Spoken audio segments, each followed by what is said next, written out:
Hi అండి, అందరికీ నమస్కారం. Welcome to our YouTube channel. మనం ముందు వీడియోలో ఎస్ఐఆర్ స్పెషల్ ఇంటెన్సివ్ రివిజన్ సంబంధించి బిఎల్ఓల కొరకు ప్రీవియస్గా చేసిన వీడియోలన్నింటిలో కూడా మనం బేసిక్ ఎక్స్ప్లెనేషన్ అలాగే ట్రైనింగ్కి సంబంధించిన మెటీరియల్ బేస్ చేసుకుని చెప్పడం జరిగింది.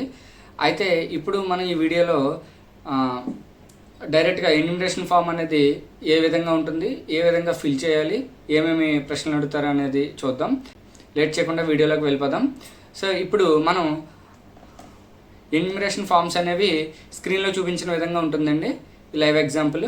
సో ఇందులో పైన వచ్చేసి ప్రీ ప్రింటెడ్ పార్ట్ ఉంటుంది. ఈ ప్రీ ప్రింటెడ్ పార్ట్ దగ్గర వచ్చేసరికి వారి యొక్క పేరు, వారి యొక్క గుర్తింపు, ఎపిక్ కార్డ్ నెంబరు, అలాగే చిరునామా, అలాగే తర్వాత వచ్చేసి పార్ట్ నెంబరు, అలాగే వారి యొక్క అసెంబ్లీ కాన్స్టిట్యున్సీ నెంబరు, అలాగే పోలింగ్ స్టేషన్ నేము అవన్నీ ఉంటాయి. తర్వాత క్యూఆర్ కోడ్ ఉంటుంది. ఈ క్యూఆర్ కోడ్ అనేది స్కాన్ చేస్తే కనుక వారి యొక్క ఫామ్ అనేది అక్కడ ఓపెన్ అవుతుంది యాప్లో. సో తర్వాత ఓల్డ్ ఫోటో ఉంటుంది, ఎపిక్ కార్డులో ఏమైతే ఉందో ఆ ఫోటో ఉంటుంది. సో ఇప్పుడు మనం తర్వాత పక్కన కొత్త ఫోటో అంటించడానికి బ్లాంక్ స్పేస్ అనేది ఇవ్వడం జరిగిందండి.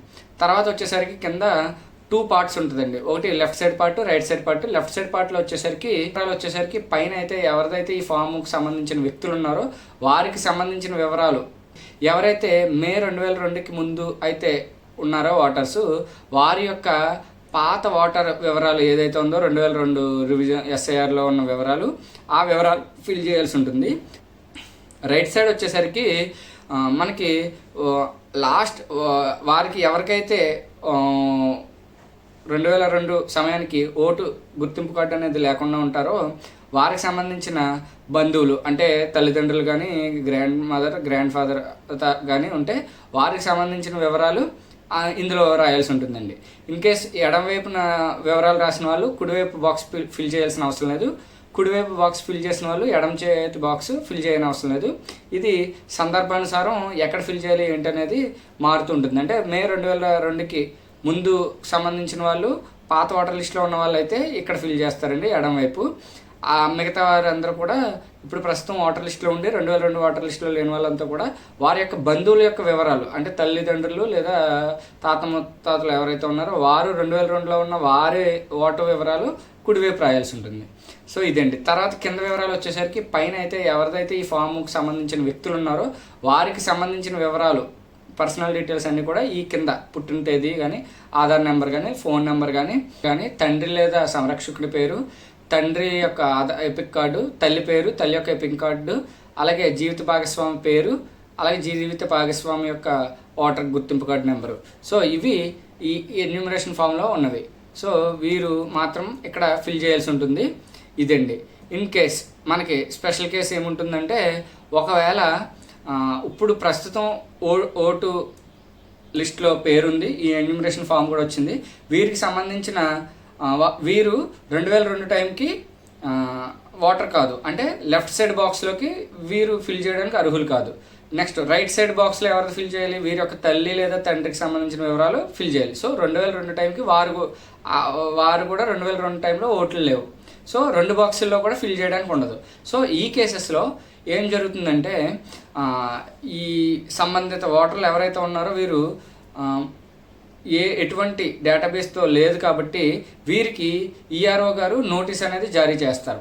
సో నోటీస్ అందిన తర్వాత ఆ ఓటరు ఈ కింద తెలిపిన ఐడెంటిటీ ప్రూఫ్స్ బేస్ చేసుకుని ఏవైతే ఉన్నాయో, అంటే 11 రకాల గుర్తింపు ధృవీకరించిన పత్రాలు ఏమైతే ఉన్నాయో వాటిని తీసుకొచ్చి వాళ్ళు ప్రూవ్ చేయాల్సి ఉంటుంది.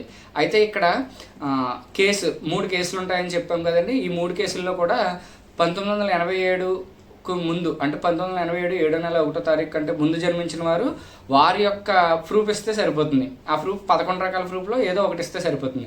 అదే 1987 నుంచి 2004 డిసెంబర్ 2 మధ్యలో జన్మించినట్లయితే కనుక వారి ప్రూఫ్తో పాటు తల్లి లేదా తండ్రి యొక్క ప్రూఫ్ 11 పత్రాల్లో ఏదో ఒకదాన్ని సమర్పించాలి.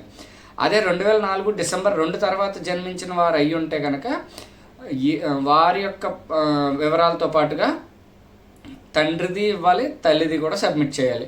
ఒకవేళ తల్లిదండ్రులు ఎవరైనా భారతీయులు కానట్లయితే కనుక మీరు జన్మించిన సమయంలో వారికి చెల్లుబాటు అయ్యే పత్రం ఏదైతే ఉందో, పాస్పోర్ట్ కానీ, వీసా కాపీ కానీ, అది అందించాల్సి ఉంటుంది.